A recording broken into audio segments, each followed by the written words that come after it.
Salam sejahtera Malaysia, denyut nadi suara rakyat bergema di channel ini. Jangan lupa tekan butang subscribe, like dan share. Malaysia kita punya, cintai Malaysiaku, kita jaga kita.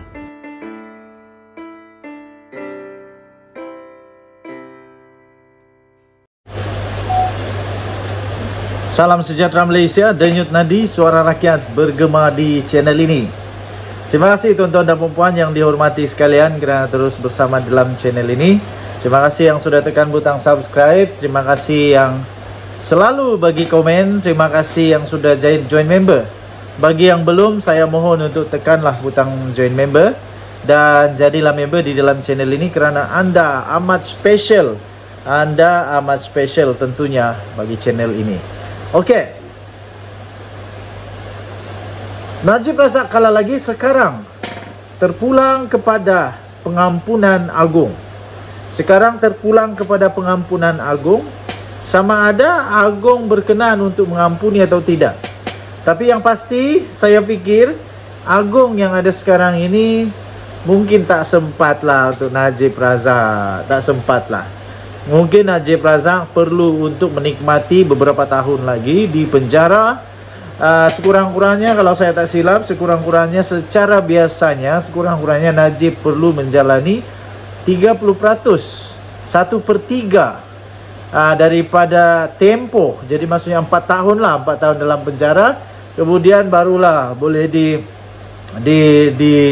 review semula adakah dia layak untuk diampuni atau tidak.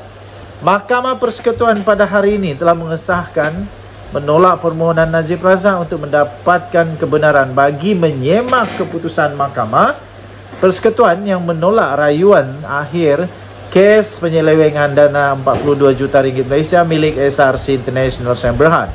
Susulan itu keputusan yang dibuat pada 23 Ogos tahun yang lalu itu oleh panel hakim yang dipengerusikan sendiri oleh Ketua Hakim Negara mengekalkan sabitan bersalah dan hukuman penjara 12 tahun dan denda 210 juta terhadap Najib adalah kekal.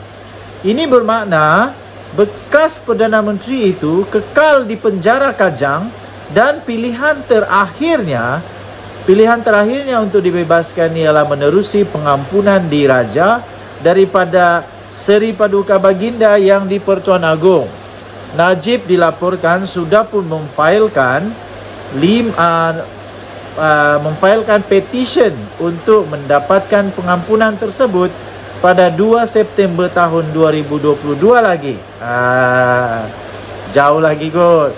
Prosiding ini didengar oleh 5 panel hakim persekutuan yang dipengerusikan oleh Hakim Besar Sabah dan Sarawak Abdul Rahman Sebli bersama Datuk Vernon Ong Kam Liat Kiat, Datuk Rosaria Bujang dan Datuk Nordin Hassan dan Hakim Mahkamah Rayuan Datuk Abu Bakar Jais.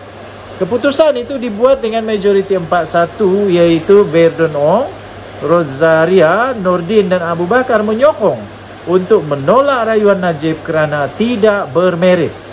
Vernon Ong ketika membacakan keputusan itu memberitahu hak bekas ahli Parlimen Pekan itu untuk mendapatkan perbicaraan yang adil tidak dinafikan ketika pendengaran rayuan. Sebaliknya, kata peguam beliau, Datuk Hisham T. Potek enggan mengemukakan penghujahan lisan walaupun dibenarkan berbuat demikian oleh Tengku Maimun. Justru katanya, Tengku Maimun akhirnya terpaksa menolak rayuan tersebut.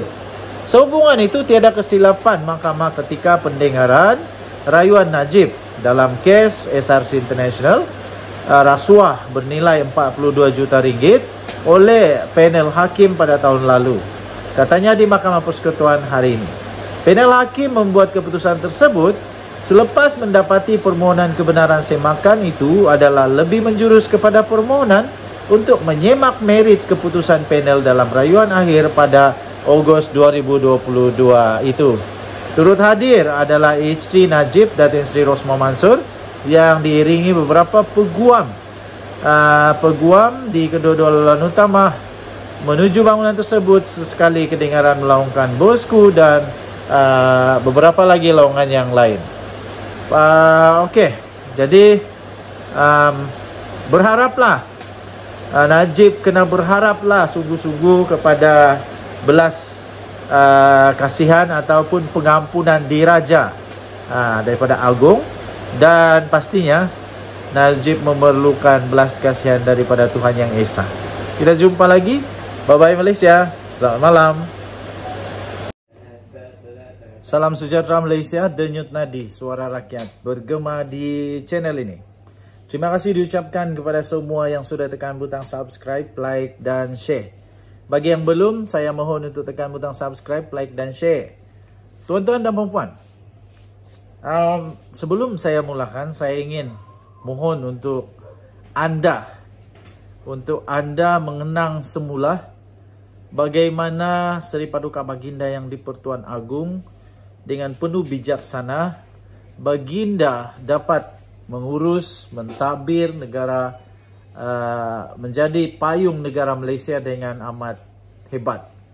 Kerana Baginda lah yang pertama-tama menghadapi cabaran yang sangat-sangat besar, di mana negara Malaysia menghadapi pandemik pertama. Kedua, negara Malaysia turut mengalami kemurungan politik, keadaan politik yang amat rumit. Tapi Baginda yang di-Pertuan Agong tidak pernah pun Baginda jauh daripada rakyat. Baginda tidak pernah jauh daripada rakyat. Baginda sentiasa berada di hati rakyat. Malah Baginda turut terkenal dengan kejutan-kejutan yang amat luar biasa.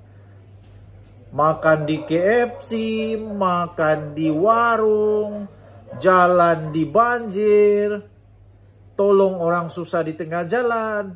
Inilah Seri Paduka Baginda. Terbaru ini, yang di-Pertuan Agong, Seri Paduka Baginda yang di-Pertuan Agong sekali lagi mencemar duli dengan Baginda, dan Agong dan Permaisuri Agong berkenan melawat Bazar Ramadan di mana? Di Labuan Walk. Hoi, jauh nih. Yang di-Pertuan Agong, Al-Sultan Abdullah Riayatuddin Al-Mustafa Billah Shah dan Raja Permaisuri Agong Tunku Azizah Aminah Maimunah Iskandaria berkenan meluangkan masa melawat Bazar Ramadan di Labuan Walk di pusat bandar di sini hari ini. Ketibaan Seri Paduka Baginda yang di-Pertuan Agong dan juga Raja Permaisuri Agong telah disambut oleh Ketua Pegawai Eksekutif Perbadanan Labuan, iaitu Ridwan Ismail, dan Ketua-Ketua Jabatan Kerajaan kira-kira pada jam 3.55 petang tadi. Kehadiran yang di-Pertuan Agong dan Raja Permaisuri Agong itu jelas menceriakan, of course, menceriakan semua pengunjung dan peniaga di bazar berkenaan. Kalaulah tiba-tiba Baginda yang di-Pertuan Agong datang pergi ke bazar, ke gerai tempat saya berniaga, aduh, berpeluh-peluh tu. Memang bangga betul lah. Al-Sultan Abdullah dan Tuan Tunku Azizah berada di Labuan dalam lawatan 3 hari sehingga 2 April. Dan dijadual berangkat menghadiri majlis berbuka puasa di Masjid Jamek An-Nur di sini nanti. Seorang pengunjung bazar yang dikenali sebagai Junaidi Abdullah, 49 tahun, yang jelas teruja dengan kehadiran pasangan diraja itu, berkata, ia adalah detik paling manis yang tidak dapat dilupakan. Menyaksikan kehadiran Seri Paduka Baginda berdua melawat bazar itu dan beramah mesra dengan peniaga serta pengunjung sangat mengujakan. Itu katanya. Okey, jadi daulat tuanku, ampun tuanku, beribu-ribu ampun sembah patik. Harap diampun.